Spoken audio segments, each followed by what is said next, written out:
Hello. Welcome back to the Left Out Podcast. It's your girl, your local stallion, Miss Shira. It's Naz. And it's Febs. And it's Betty. It's Black Betty. I didn't know if I was doing all you guys. I was like, someone's got to introduce us. We've got a special guest today. Yes. A very, very special guest. Period. Betty.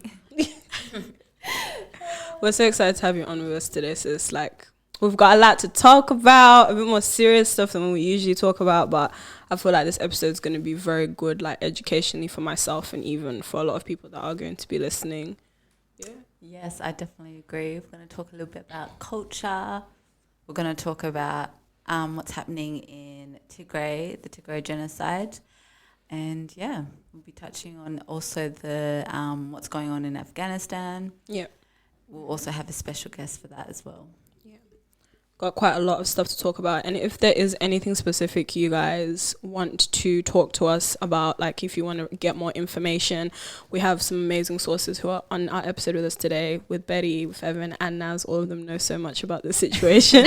So if you do want more info, please just hit us up in our DMs. We're all very approachable and happy to chat and gain more information and give out enough information, I reckon. Yeah, I agree. Can I just say I love that you guys are using this platform to talk about what's happening back home. Like, I know it's like a really funny, fun podcast, but it's great that you guys are having this topic. I think when we started this podcast, we said that we would talk about serious things and we also would talk about, fun things as well. We always wanted to have that balance. Yeah. And this is definitely close to our heart. So, it's really important that we use our platform to spread awareness. Yes, I completely agree. I think also, like we were saying, I think we were talking about it the other day, like, I feel like we need to start, like, getting to know our culture. Yeah. Because obviously, like, Fevs and I and Betty are from Tigray. I'm Eritrean as well. Yeah, and I'm from Zim. So, like, we need to, like, there's so many things that we don't know about each other's culture. It's true. I think just in general, there's so much we don't know about, like, each other. 100%. Like, even just, like, little, like, minuscule things. Yeah, there's so much that, like, I feel like in the past few episodes, I've been learning about you guys. And I feel like the same vice versa. Yeah. So this is massive for me as well. Because, like, I feel like I'm learning so much. And I genuinely don't want to say I'm well versed in what's happening in your country. And I feel like it's the same situation with a lot of people. Yeah. Let's talk about your culture. My culture. First, were you born here? Yes, no. What? No, you were born in the UK. No, I wasn't actually. I was born in Zimbabwe. I was born in Zim. And then my parents moved over to England, like when me and my brother were still like really young. And then my parents lived there for like a few years. And then me and my brother went over to England. I was 3. My brother was 7. So most of my youth from like 7 up till like 14, 15, I was in England. So like pretty much most of my life was in England. And then we moved over to Australia. So I like to say like I'm a bit of a citizen of the world because legit, like I've explored so many different cultures. But like, I remember I've mentioned this to you guys like prior that like I feel like I've been through a bit of an identity crisis because although like I speak my language and like I'm very like active in like cultural practices like at home, there's like a massive like disconnect between myself and like people who I'd say grew up in Zim their whole entire lives. Because there's like a massive experiences that I didn't get to have, like not even at fault to my parents because I've lived a very privileged life. I don't want to like knock them or anything, but there's a lot of things that you don't get to experience when you grow up in the first world, and that's been massive for me. Yeah. I think I've noticed like since I've gotten to know you, kind of like with our community, we have we have a strong community here in Perth. Yeah. So even though we may have not been raised back home, we kind of have a strong like identity like, to where we're from, even not even like our country but even down to our root, like our tribe. So I don't know. Our community we're kind of lucky has in that sense, like made it a conscious effort to constantly like have everything that is back home here. Like we have the same like celebrations, we do like everything, and it's like passed down to their children. That is so I think that beautiful. stems from like us needing to like protect our identity and culture though, and like making sure that our language is still present. Which is crazy. Also, like we're second generation or first generation. First. Yeah, so it's still like. But I think that's so beautiful because like not even a knock to like Zim people, but I think that is something that is lacking in our community. like we don't have these things, like the same things that you're saying, like cultural celebrations. Like I saw you guys all dressed up like last week, and it looked amazing. Like it was such a beautiful thing to see. Oh, for Ashenda? Yeah, for Ashenda, and it was so beautiful. I loved it. Even just like, because I was doing Naz's hair, and I was just like, well, this is dope. Like it's... Oh my gosh, you did Naz's Right, mom was like, I'm gonna book her. You did such a good job. Oh, thank you. I was so nervous, man. I was just like, I had never done this before. She did it quick too. Oh so my god, thank you. Shout out. Yeah, if anyone wants to book you. Whoa. Don't book me, please. No, but like it was so beautiful to like just that small amount that I was a part of. Like next year I'm definitely coming. Like definitely. 100%. Next year I'm definitely coming. But like watching your snaps and like even your stories on Instagram, I was like, wow, like your culture's so rich. Yeah. And it's so beautiful to see that, because I feel like sometimes as Africans we kind of like dumb it down and we forget that there's such a broad spectrum of like beautiful celebrations that happen across our continent. Like we're not all the same, like we don't fit into one mold. And like I think being friends with you guys has really like started to allow me to like actually open to my eyes to that. And it's amazing, man. I love it. It's beautiful. It is. Yeah, culture is everything. And I feel like your identity is everything, you know, for sure. It is. It's a massive part of who you are. Especially being in Australia. Yeah. I feel like we're always saying like we're not Australian enough. So we tend to like link and justify it by being really close to being from Tigray. Yeah. But Chira, can I just say, when I first heard you do like spoken word, Yeah. I thought you were putting on your accent. I was Really? like, why does this girl sound like she's from the UK? I was so confused. I found out you're from the UK like 3 weeks So many ago. people hit me up like, is she really from UK or is she putting it on? No, I'm not. So I get so like funny. you being from like 3 countries, I get how difficult that would be, because even like Yes. having 2 for us is intense. Yeah. It's a challenge. Like, look, I love being Zimbabwean. Like, and I think if I'm honest, it's something that I've learnt. Like, I used to, like when I was younger, like I remember I grew up like with my girls in England. All of us used to be so embarrassed to speak our language, because we grew up like around like predominantly like white people who used to knock us for speaking our language and make us feel like really bad about that. And like I speak my language, like I don't want to say like I'm fluent, like I'm 100% perfect, but I speak and I can understand. And I remember when I was younger, all of that stuff for me, I was just like, I don't like being Zim. Like it was really sad, like when I deep it like now, because now I look at myself and I'm like, nah, like that's who I am. At the root of it all, this is where I'm from. Like I might not identify as deeply as other people because I didn't spend most of my life there, but that's home, man. Yeah, that doesn't make you any less. Nah, it doesn't, man. It doesn't. I feel like culture for us, it's so deep in our identity. Like it's not just like a culture practice. We don't just attend like events and the next day we're back to being Australian. Like it's the point where it's literally our identity. Like we're saying like we have to protect our culture. We're saying like whenever I'm down, I'm like, what am I doing? I'm Tigray. Stand the fuck up. Like that's so it. it's like it's so deep and we were raised for it to be deep. And I think that's why like we make sure we practice it all the time. Nah, and it's beautiful, man. I think even like with the Shenda, we do it every year. But this year was like more, like bigger, because we were like, we need to protect our culture, we need to protect our identity, because of everything that's happening back home. Like, of course, like it's very horrible and sad, so a lot of people didn't want to celebrate, including us. We didn't want to celebrate, but then we're like, we can't shy away from showing our culture, because that's exactly what they're trying to take away from us. They're trying to take away our identity, so we have to. And especially because like they can't celebrate back home, like no one's celebrating right now. Exactly. So it's like we're reminding everyone like our culture is still present, like this is who we are, like like I was saying, our own language, like we're not scared to show who we are. So like even though we were so down, like even the day before I was like, oh, I'm not in the celebratory mood, like it's to the point where like in our culture it's so deep that we're like, when there's war, we like make sure we're laughing and celebrating and like no one can be down. Dance through your pain. And at the very end is when like you really deep it. And I do have some issues with that, like with like mental health. Like we don't really talk about it until the end of the war. But like it's the reason why we've been so resilient and strong for so long, and like history proves that.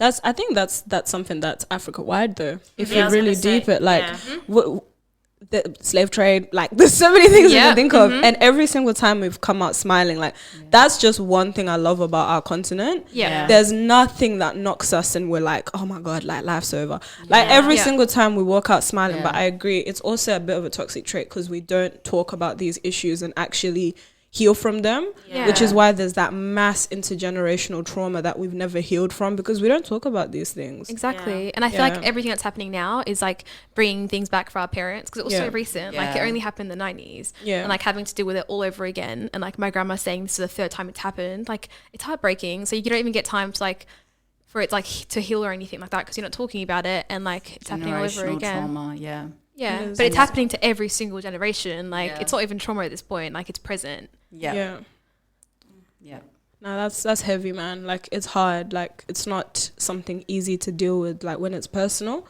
Like because I know sometimes when there's like war happening in a country that's not yours, it's not personal, so it doesn't hit as deeply as when it's something that's happening at home and to people that you know and like you care about. So no, that's heavy, man. And sorry, but like this isn't a situation where it is, you know, 2 weeks, 3 weeks. We're talking, I think we just hit 300 days. Wow. So this is 9 months of continuous genocide. So, and right now, like what Betty was saying, it's a blackout. So we don't actually know in real time, like what's happening.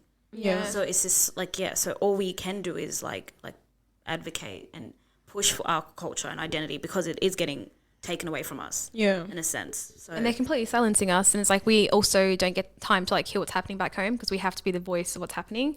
And like even like mass massacres of like up to like 900 people, we find out months later. So it's like every single day you wake up and you're like, please God, like make sure our family are alive. And like that's what's so hurtful, is like we don't know, like the anxiety of like not knowing is what scares us the most. And each of us all have, we all have family there, and we have met our family and we're connected to our family, and also obviously our parents grew up there, and we've even visited there, so we have like such a connection to the land, so to like, it's just so painful for us, and to like not be able to contact your families and to hear like all these stories of them, like, you know, getting killed or you know, like raped, and it's just so hard, because you're like, you feel helpless. As much as like even we're trying to do our best with advocating, you still feel helpless because these people are suffering. Yeah, and you can't even like sit down to have a break. And I think that's why so many people are getting burnt out. Because like we're watching these videos and having to write reports, and like I know I'm still dealing with like the first 3 months, because I had to like consistently watch videos back to back to help write reports, and I'm like, I'm still thinking about that now. So it's like knowing our family have gone through this in real life, and then like having to deal with it and like move and even breathe and speak to like normal people, even going to work. I'm looking at them like they're talking to me. I'm like, you have no idea what's happening. Like, and it seems like it's really far away. But like our cousins, like before the war, they post to Instagram, they have coffee, they go out, like they're normal people. It's like a normal region, and it's so beautiful. And like we go every 2 years, and we're so connected. And like even just like reliving and thinking about like the neighbors, walking down the shops and seeing who's there and stuff like that. I'm like, damn, like I wonder who's here and who isn't. So how have you guys been dealing with it? Like you're saying, there's been this 9 months. What have you guys been doing to also like preserve your own peace, like in your own lives, and also just like try and kind of find some solitude in yourselves? I think I'll speak for me first, but like because it's been such a long, like 9 months, it's so sad to say, but I feel as though I've become like numb to some situations. It doesn't, like at the beginning I was a wreck. Like I just was kind of like, you know, just like, and then you like seeing my mum and how she was dealing with certain things and hearing information in my household. So it definitely like, it really messes with me to this day. But at this point, I'm kind of like numb to the situation because it's still going on. And it seems like a lot of people do not care about what's happening to our people. And it's just kind of like, how? Like when you don't get support from our own government, and there's, you know, like, it's just kind of like, how is this still happening? And because it's so, like, it hurts us so much, and then like to see that like a lot of people just don't give a fuck, it's so like hard, like it's so triggering.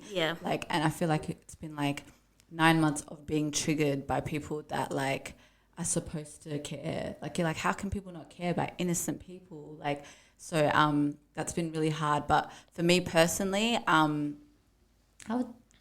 even I reckon this is probably the same for Naz and Betty as well. Like, just like seeing how it's brought our community together, like we're all going through the same thing. We're kind of like uplifting each other and being there for each other. That's been really helpful for me. And just the events that we've had together, all the advocating that we've had together, that pushes me, and that's made me feel better, I feel like. Yeah.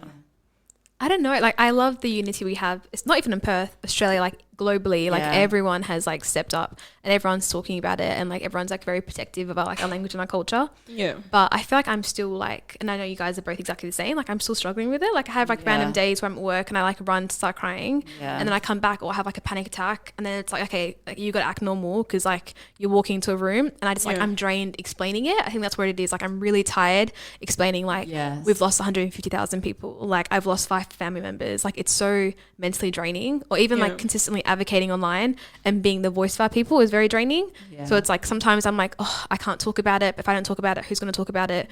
So it's like, I don't know, I've gone from like not crying to like my personality changing, or like consistently being on edge, and like I don't know, I think it's hard to heal when it's like every single day, and when you watch a video coming out you're like, please to God, like no one I know be in that video. And I saw this tweet, and it was she was saying like, we are so lucky to have war in our mindset and not in our homes. And I was like, wow, that shit is so deep and so true. Like, like we're taught, like I'm not trying to like negate our feelings and make it like downplay it, but we are so lucky to even, you know what I mean, to have like, to be like, our biggest problem is our anxiety and things like that, when we've got people really back home like struggling, no food and nothing, being sexually abused. It's just like, it's it's really, really, really, it's really sad.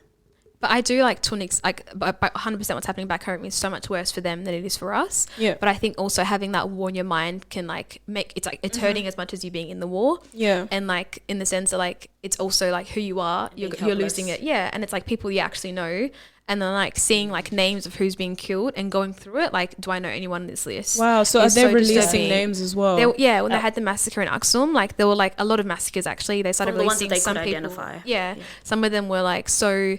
Like the bodies were so bad that they couldn't figure out who it was. But even just like when you hear there's been a huge, like something huge happen in a certain area in Tigray, like you'd be like, oh my God, that's where my family's from. Oh my God. Like, and then imagine like hearing like there's been a massacre in a certain area, and then you can't even call and see if that's your family. Like imagine that anxiety and how that would make, like, and then you find out months later that, you know, that was someone that you knew, or that was someone that your family knew. It's very awful. Yeah, and the way that our community works is like it's not about our own families, and it's not about us as individuals. Like everyone's been very, and that's Black people in general, but everyone's very selfless in that sense. Like it's like your family is my family. So it's like when I'm hearing like a bombing, like anything that happened in like Tembian, for instance, where Fevan's from, when I heard the bombing, I was like, oh my God, please to God, don't be like her family. And like I got dragged, like what happened in your town like is so shocking that I got to the point where like I was like crying for her, because I was like, please be no one in her family. But like even like hearing the names, it's like even if I don't know someone, like you're still dying because you're Tigrayan. So if I was there, I would be in the same shoes. And that's what's so scary about it is like people are getting segregated in lines, and they're going through ID cards to figure out where people are. We all look the same. That's what's so sickening about this. It's like we all literally look the same because they're from Tigray. That's what's scary. It's like when you try to picture yourself in those shoes. Like if we were back home, we would be one of those people. We would have been molested, raped, killed, starved. It's just like we would have been one of them.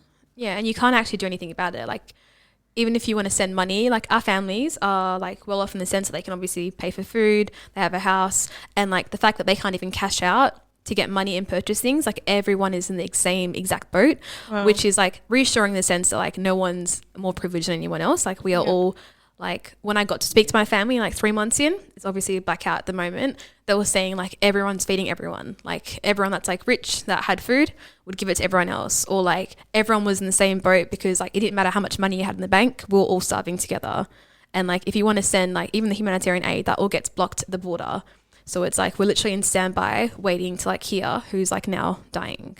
And you just think that this would never happen, and it just makes you so much more protective of those people and the land and your identity, and you're just like, oh my gosh.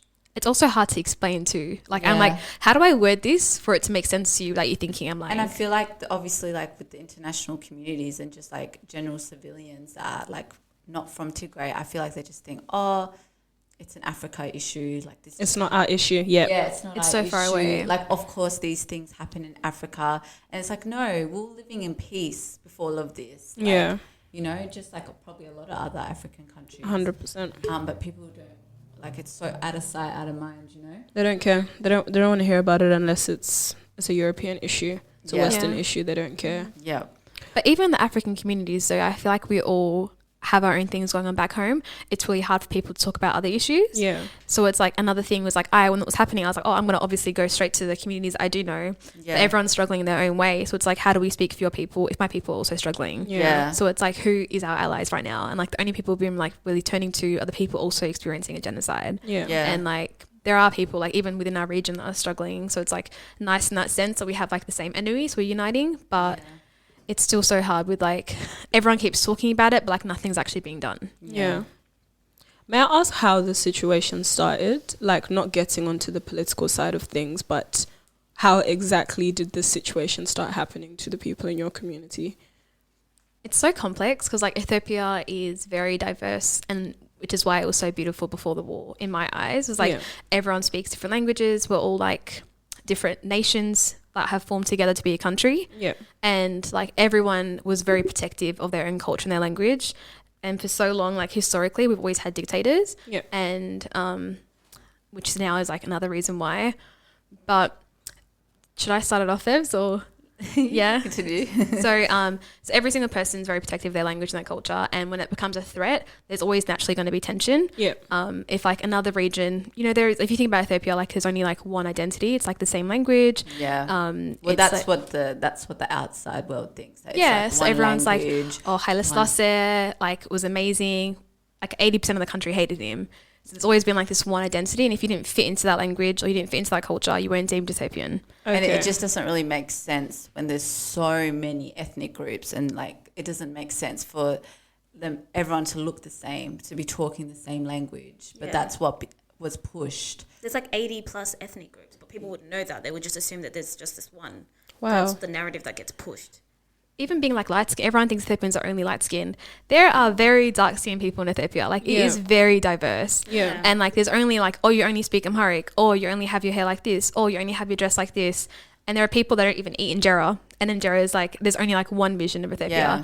So it tends to like silence people. And I think like for so long, everyone's been fighting for their own identity to survive. Because there are some groups that only have like 5,000 people. Wow. And if they get assimilated to like normal culture there, they're going to be wiped out. Yeah. And I think like so much for like Tigray has been like self-determination has been so important for us. Like we fought for it in the 90s. Yeah. And it cost us like what was that? Mengistu was like 1.2 million people died for it, and like we're already like a minority in Ethiopia. Like we're only like 6 to 10 million in comparison to like a country that's like 110 million at this point. Yeah. So like protecting our language has been so important. And when Abiy came into power, he wasn't elected, so he, like the Oromo people who have been oppressed for so long, fought for a new government. And when he came on, like we were all quite excited. We were like, finally, he's from Oromo, they've been oppressed. Like finally, it's going to be someone that's going to voice how important it is for everyone to like speak their own language. Things went left. I think the first thing he did was he sent someone across to send a photo with Mengistu. Do you remember that photo, guys? Oh, yes. It was so disturbing. Like, so the dictator before that, like the world like labeled him a dictator, so he got exiled outside of Ethiopia, and he went and sent a photo with someone, and they were smiling. And so our region was already quite tense. So like, why is he taking a photo with someone that's killed 1.2 million people? Oh, wow. And then, it was so disturbing. And like after that, there were small things where he stopped giving money to the regional government. He didn't give us like COVID supplies, and it was just getting tense. And then eventually we held our own elections, and Abiy was like, you know, like let's stop elections for the whole country. And America still held the elections, and then we held our own elections, and from that the war started. He like did a threat. He gave a threat before like we held our election, saying that if we were to go through with it, that mothers would cry. But then that's a big statement. We still went ahead with it because of our ideology, which is self-determination. Yeah. And so that's pretty much it. After that, he waged the war on Tigray.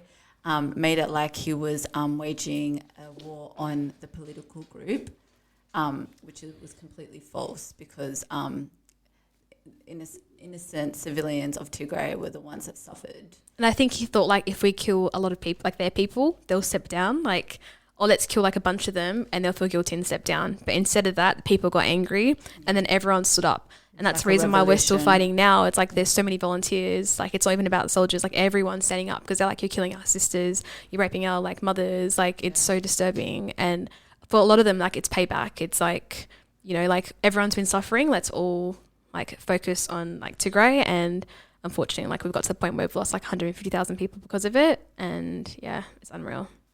Yeah. Wow. What is the world like? How is the world reacting? Like, what can people from other countries do to help? Like, even myself, like, what can I tell people from my community to do to help? Like, how are people reacting to the situation? It's so hard because I hate saying donate because, like, there's no point. Like, everyone is willing to give money, but we can't even access them. So, like, for us, like, for me personally, it's been, like, just advocate and raise awareness. Is the most important thing. Yeah. Okay. It's the things that, like, we can, like, instead of facing helping Tigray, it's facing, like, the world and saying this is happening. Yeah. And, like, it's disturbing because, like, everyone's talking about it. Like, every big party is talking about it around the world, but, like, no one's actually intervening. Yeah. And they've, like, threatened to do sanctions and, like, a lot of the stuff they're doing is like, how do they benefit? Like, everything's political for any country around the world. It's like, if we now go in and risk like our own soldiers dying, like, what's going to happen? What do we get out of it? Yeah. So like, people keep talking about it and it's annoying because like, even Australia sent money for humanitarian aid. And I'm like, why are you guys sending all this stuff when it's getting blocked? Okay. So it's like, it's literally like getting blocked by the borders and they go back and give it to a different region. Wow. And it's so frustrating. It's got to the point where the UN are now sending aid like over the plains and like dropping it down to the region because they can't access it through the border. And it's like, it's happened before, like where they forced us to starve, and that's how we lost like over 1 million people. Like, they say like, oh, because of where like Tigray is located, we have like Sudan, Eritrea and the rest of Ethiopia. Yeah. So it's like, we have a thing where we can like basically get starving. Like, it's really easy. Like, just block all the borders and we're done. And like, I think, well, obviously the whole point of the genocide, Abiy partnering up with Isyas was to like get rid of Tigray completely, the people, the land, everything. That was the whole point. And they were using rape, murder, looting, bombs, starvation, like that. All of that is to like completely make us extinct. So I think just like talking about it and like identifying that it is a genocide, and that's exactly what they're doing, and going online and advocating for the people and for the innocent like humans. Yeah. That's like the best thing that you could do. Yeah, don't even talk politics. Please do not talk politics. Yeah. It's very complex. Like, just talk about the lives that are getting lost. Because like, we have like over 100,000 people that have flown to Sudan, and like, this is not the first time Sudan have come and helped us out. Like, my parents flew the previous genocide, and like, that's how they got here. And it's like, it keeps happening consistently where we can't even face Ethiopia. Like, we're facing a different country. Like, we keep looking to Sudan to help us out. And it's like, it's so disturbing that like, we have another country helping us out when it's like our own people killing us. Yeah. And like, it's just like, how many times does it have to keep happening for us to like be like, okay, cool, this is enough. Like, we're not going to work out together. Yeah, and I think that's what I think that's why a lot of people don't want to get involved, or it's because of the political issue with it. But it's like, if people start looking at it as a humanitarian crisis as it is, that's like, that should be enough for someone to get involved. And you could like you said, signing petitions, donating, even reaching out to MPs. Yeah, there's so many ways that people can help. It's caring about people is not politics. No, that's it. I completely agree. And why I hate when people say like, I'm not like political and I don't want to get involved. I'm like, we're not in a parliament. Like, we're not having a discussion talking about like the 5-year action plan that, you know, Ethiopia is going to do. We're talking about lives. And unfortunately in Africa, like, politics impacts lives to the point where like it can kill people. So you saying like, I'm not political means like you don't care for the people. And it wasn't like two armies in the middle of a field away from all civilians were fighting. They've come into the city. They're killing innocent people. So how's that got anything to do with politics? And like, even the things he's saying is so disturbing. Like, the fact that he thinks he can say it in the national language and the West won't know what it is, like they can't translate Amharic, is freaking me out. Like let's set Tigray back 50 years. Like, even having him saying like, oh, Eritrean like soldiers weren't involved, and like all these lies, and then eventually like Isaias admitting that Eritrean soldiers were in Tigray. I'm like, why did it take 4 months? Was it 4 months? Why did it take 4 months for you guys to confess? Like, It's but so disturbing. There's still people saying that Eritrean soldiers are not in Tigray, but they're still there. Yeah. And regardless, like, it's so many people that are just taking it out. Like, if you guys were out in the ocean fighting, by all means, get on that boat and fight in the ocean. But, like, what's happening is, like, it's only impacting our people in the middle. We're, like, literally getting targeted, like, from the north and we're getting targeted from the south. And it's, like, it's only our people getting involved. And I don't know. It's, like, so heartbreaking to see, like, foreign people coming into, like, a different land and, like, killing, like, people you know is, like, a very bizarre concept. And it's why, like, we're going on for so long because, like, everyone's like, what the fuck is happening? Like, and, like, at the beginning of the war, like, a lot of the locals, like, they didn't even know what was happening. Like, everyone just stood up and was like, okay, let's fight. But just even, like, the fact that they're being starved and they're being raped and they're being killed for the reason of being from Tigray, like, for being Tagaro. Like, that's the only reason. There's no other reason why they're being, like, this is happening to them. So it's like, people need to care about that. Like, no one deserves to die for who they are. You know what I mean? Yeah. Like it's bizarre. And, like, even when they are, like, raping them, like, they're saying, like, we want to cleanse you of your identity and, like, stop the bloodline. And, like, it's things that are so disturbing to hear. And it's, like, happening to, like, the woman that you know back home. Wow. But, like, even the girls that flew, like, there's a girl from Australia, shout out Huet, and a girl from, like, the UK who, like, flew they left the war, like, the UN helped them to escape because they had their passports, and they were saying, like, we didn't feel like our passports could even help us because they were saying, like, doesn't matter where you're from Tigray, like, regardless of what passport you have, like, this is who you are. And they all got segregated from the lines. Like, every diaspora that was from Tigray got segregated from the lines, and they're like, every other person, like, from different regions all, like, get onto the plane and leave, and, like, they got segregated. And their diaspora. They were born and raised elsewhere. And it's like, it's so disturbing because, like, at that point I was like, shit, like, I couldn't even go, like, my Australian passport that I thought could protect me in Africa can't do shit. Like, it means nothing. And so, like, these people were stopped from actually being able to get onto these flights and come home in quotation marks. Yeah, well, they eventually could, but, like, even the food that was going out, like, they gave it to everyone except for them. Like, it was very targeted. And it's like, you know, I am Tigrayan, but, like, I'm also Australian, and, like, they did not care at all. And, like, I don't know, like, there are, like, things that are happening. It's just so disturbing that, like, even when I'm wording it, I'm like, I don't have the energy to explain this because it's like, it's not real. Wow. It's heartbreaking. Yeah, personally, I'm lost for words. Like, it's just hard when it's something that's so personal and it's something that's, like I was saying before, it's current and it's happening right now. Because I feel like sometimes when we are in the diaspora, you live in this bubble that, like, when there is real problems, like real life situations like this happening back home, you can kind of, it's easier for some people to disconnect themselves from it. Yeah. Instead of actually connecting and trying to find ways to, like, actually be allies for you, like communities like yours, and actually advocating for these people, which is, it's hard. It's definitely very difficult. Yeah, it's also, like, immensely draining having to explain, I can't lie. Like, even, like, coming here knowing that I was going to discuss it as well with you guys, I was like, oh, please don't panic, make it to the very end, like, don't cry. Like, you have, like, I don't know, like, you're consistently, like, talking to yourself. Because it's happening in real time. Like, this is actually happening to us still. Like, you know, it's not something that we're talking about from the past. Like, this is happening now. So it's still, like, so overwhelming, emotional, horrible for us. So, you know, but it's just our life, I guess. But yeah, if you want to help out, if you want to be an ally, advocate, reach out to your local MPs, donate. We'll put links up on our link tree as well, so for you guys to attend find protests. Yeah, we do have a protest coming up. We do, yeah. We actually have a protest coming up on the 14th of September. We are collaborating with Eritreans. Hey. So when is that? The 14th of September? So I just want to make it clear, it's actually the ones that do not support the government. Hey. And we're really excited about that. You know, like, we love to...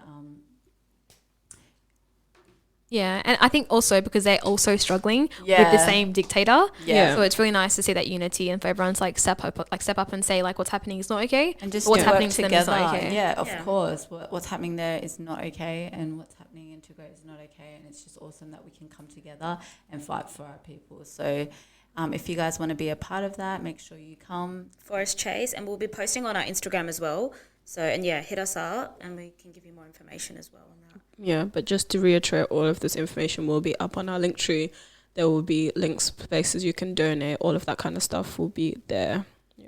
We just want to say thank you to Betty for coming on. Thank you, Betty. No, thank you guys for happening. Thank you guys for breathing. Thank you guys for happening. Oh my god, not bye guys. Time's up, Betty. I actually feel like I'm with Bevan. Like Bevan was like stress affects your memory because people talk to me and I zone out. I'm like, what's happening? Because I'm so stressed about what's happening back home that I don't know English anymore. But thank you guys for having me.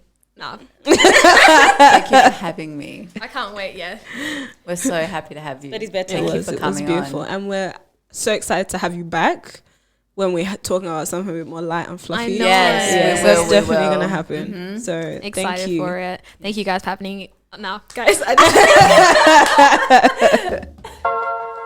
the wrong one. No. I was trying to do the other one. All right, guys, welcome back to the Left Out podcast.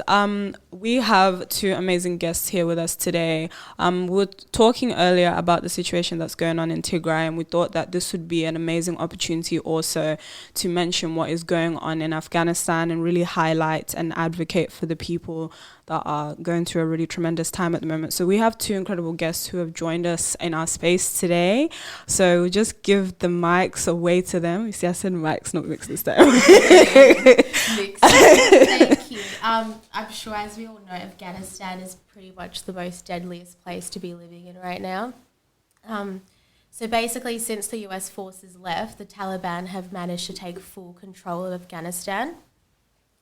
That being said, that means all like human basic rights have been erased. Females no longer can work or study.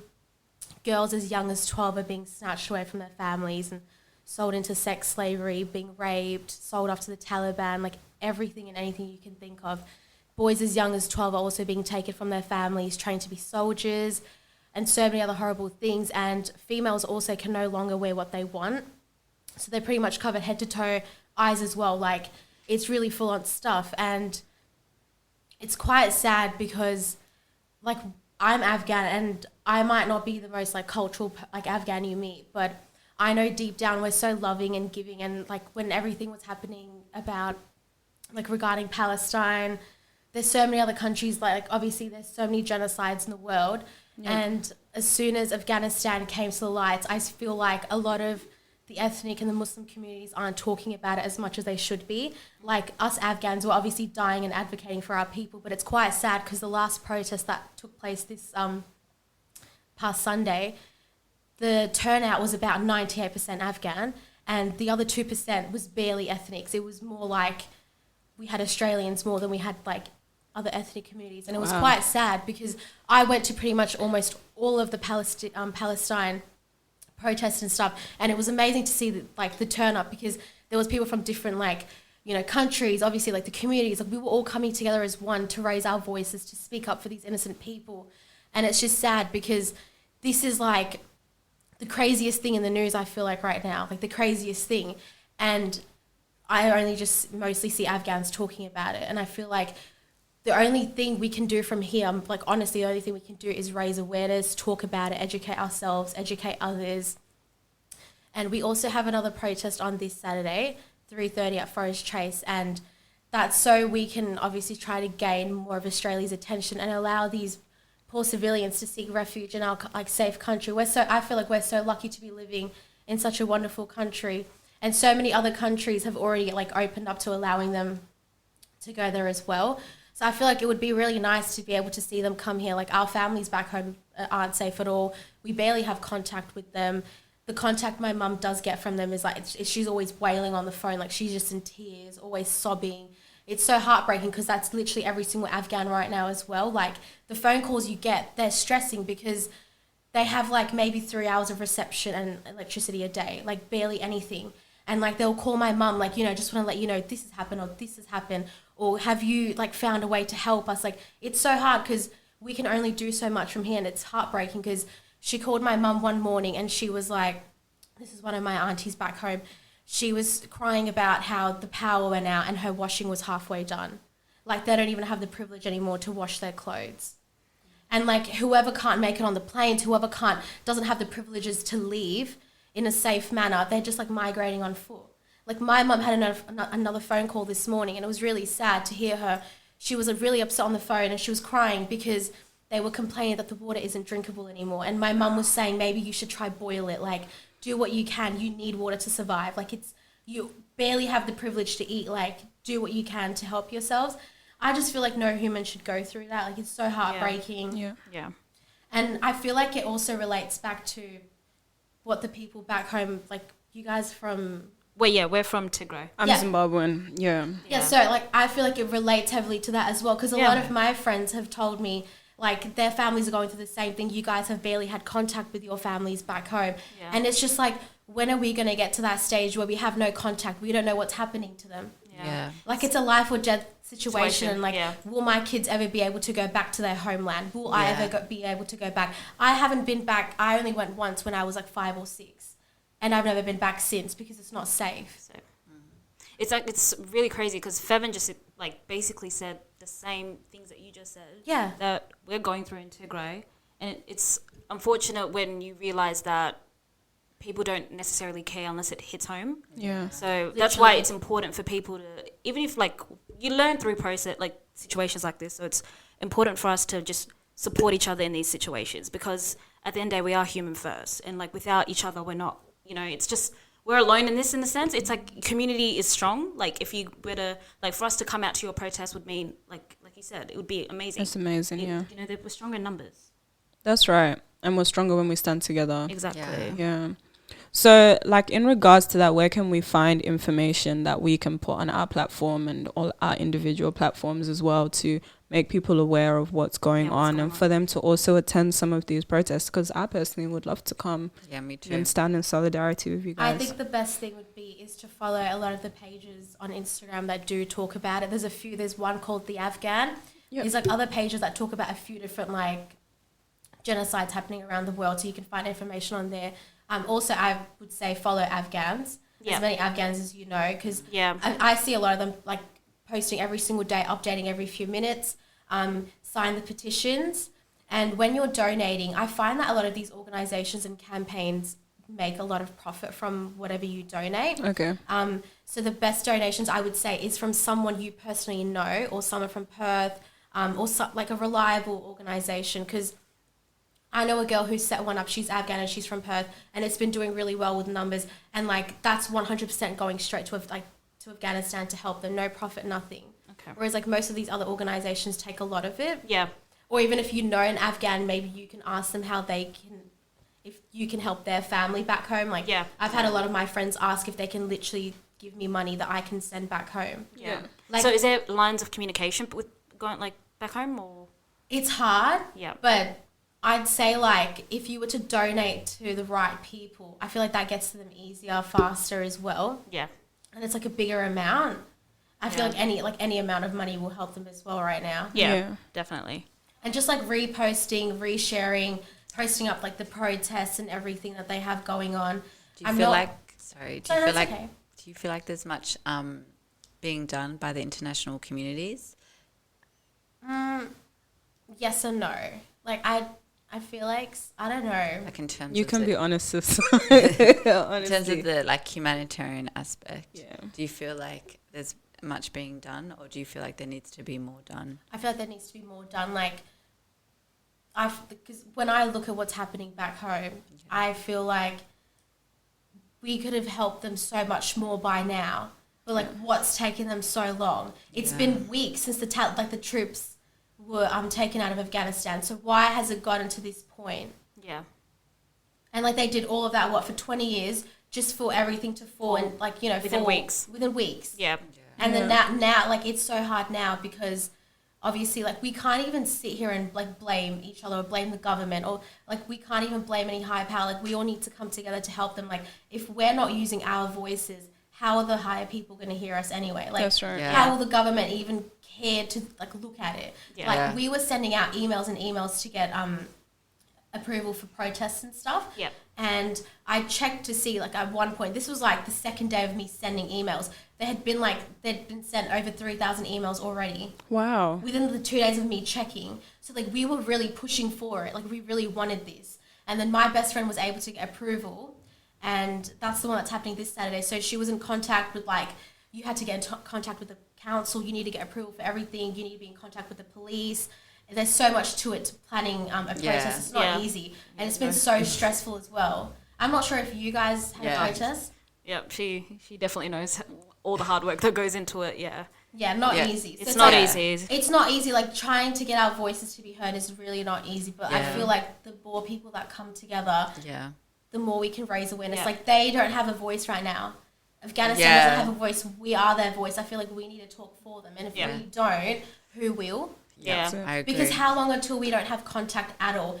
Like, we don't even know half the things going on back there. It's like, how fast can we work to try and help them? And I feel like anyone else in the world as well. Like, why is it so hard to help the people in third world countries to come here? And then I'm seeing so many comments talking about who's going to pay for it. Where are they going to stay? What happened to lockdown? What's happened to COVID? Has everyone forgotten what we're going through? Like, why is COVID and lockdown and who's going to pay your main concern about these, like, innocent people trying to flee their war-torn country? Yeah. It makes no sense to me. Yeah, it's insane. I completely agree with I feel like it's the diaspora's responsibility to speak for the voiceless. I completely agree. Yeah, it's up to us. We are the ones with the privilege. It's up to us to speak for these innocent people that are suffering. Yeah. And, like, I don't know how people can look past a post of, like, young children or mothers. Yeah. Or, like, people being tortured and just think, it doesn't concern me, I'm not Afghan. Or I don't know an Afghan, or whatever they think. I've literally, like, I saw someone laughing about it. Like, just posting about it, laughing about it. There's literally a meme. Wow. Like, and then people making fun of those boys who fell off the plane. They were 16 and 17, and their bodies were taken back to their families.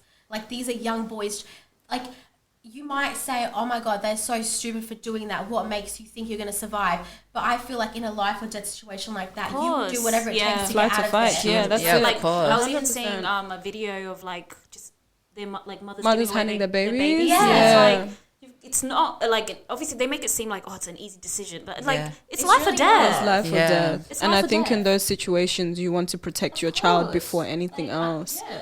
Yeah, families are sacrificing whatever they can just to keep the rest of the family safe. Yeah. And it's so sad because I feel like the males feel like they need to take responsibility. Yeah. But it's like, what can you do?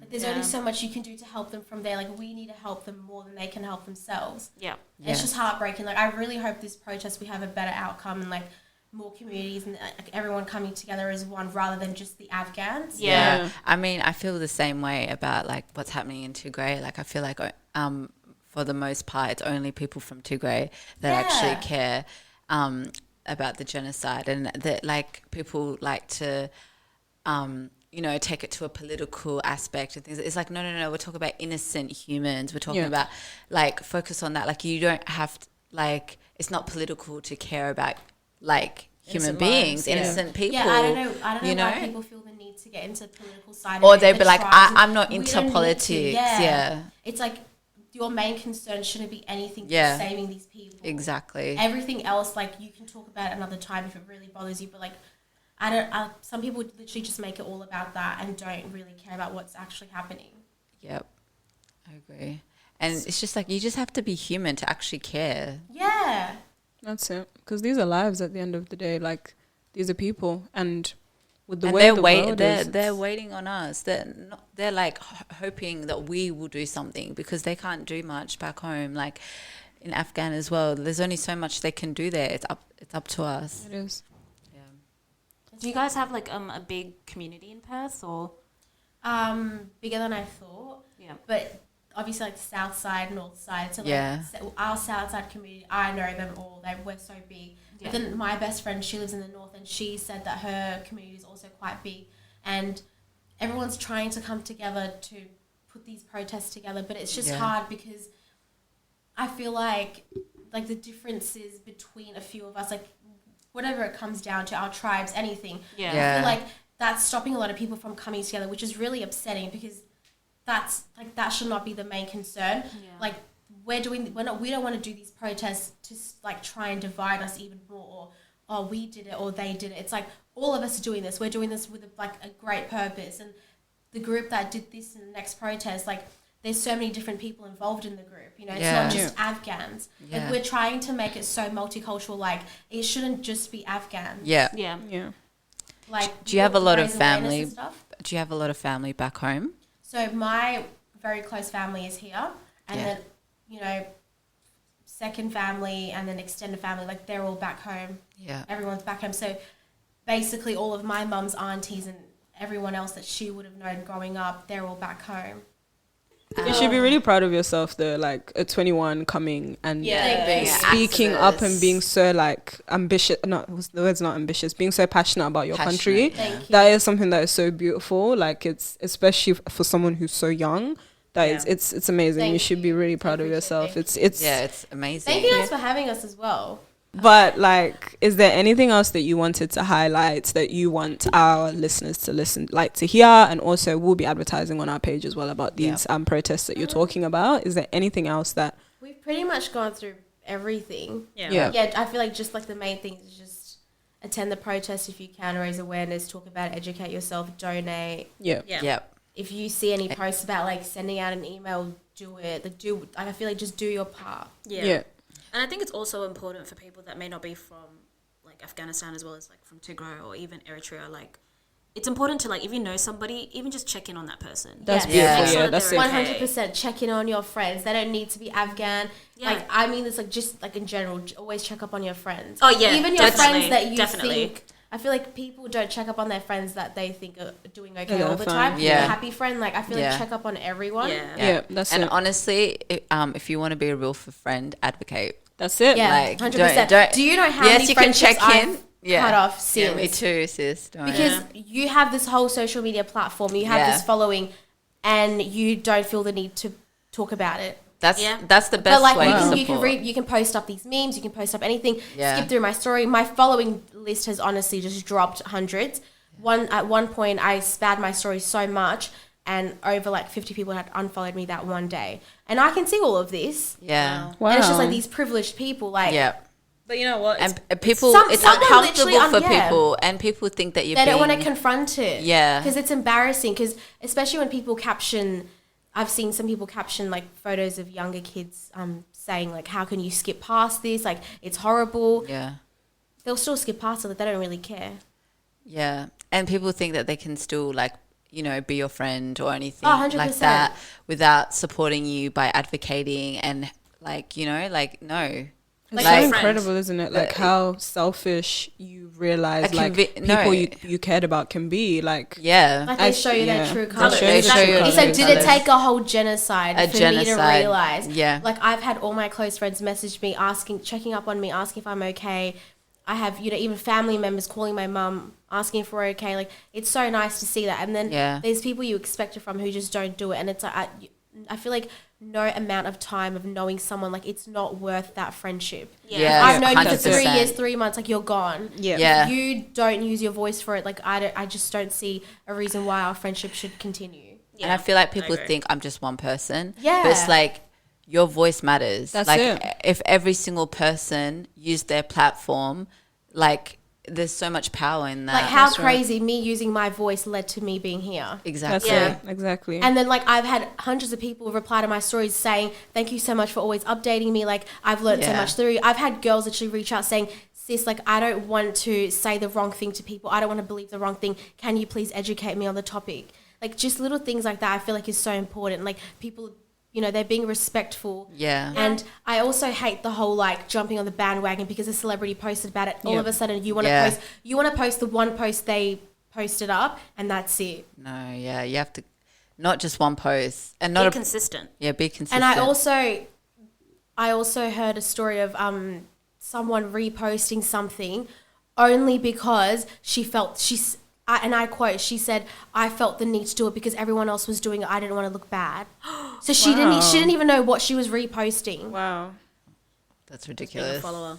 Wow. Sheep. I think that just reminds us that, like, when it comes to situations like this, it's important to have people who are well versed in it and know what's going on. And also not being afraid, sorry to cut you off, but also not being afraid to even ask, like, what's happening? What's going on? I feel like as well, like, Google is free, like you can educate yourself. And Instagram exists, Twitter exists, like Facebook. There's of course you can reach out and like ask questions, but you can also do your own research. Like, There's even TikTok videos on it. If you don't want to read, you can literally hear someone talk about it. Yeah, definitely. So I don't really see the excuse.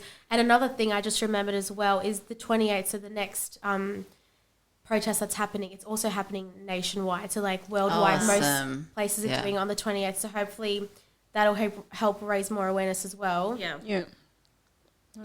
Awesome. So we just want to say as well that we support you and we stand with you. Thank you. We will be there. And thank you, I appreciate it. Yeah, we stand in solidarity with you, and your country is definitely in our prayers. Thank you. And your family, and we just hope that there's safety there. And also we just want to say a massive thank you for coming and being so passionate and really speaking up for your people. Thank you. It really does mean a lot. It's very admirable. Of course, thank you guys so much for having me. Thank you no for being here. Thank you for being here. I was literally so nervous coming here. I was like, I'm nervous, but I'm excited. Like, I had really bad stage fright. Oh my god. Okay. Couldn't even tell. I couldn't even do like a speech in front of my class when I was younger. let alone the uni like presentation. Wow.